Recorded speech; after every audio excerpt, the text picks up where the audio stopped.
Hi guys! Magandang araw! Ito nga pala ang pagkain namin ni Inday Catherine. Sa kanya, Nando's Rice. Ayan po. Nando's Rice po ang tawag niyan. Tapos, ang sa akin naman ay iba. Biryani to. Kanin ng biryani, pero masyado siyang makulay. As in, may kulay lahat. Ayan. Galing po yan sa restaurant. So, bahaw po yan. Pinainit ko lang.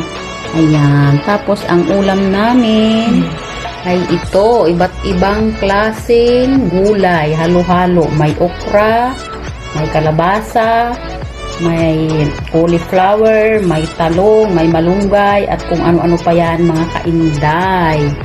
Ayan. Tapos, may panghimagas kami dito. Ayan. Umani po yan. Umani panghimagas. So, ayan. Yan lang po mga kainday. Maraming salamat po. Bye-bye!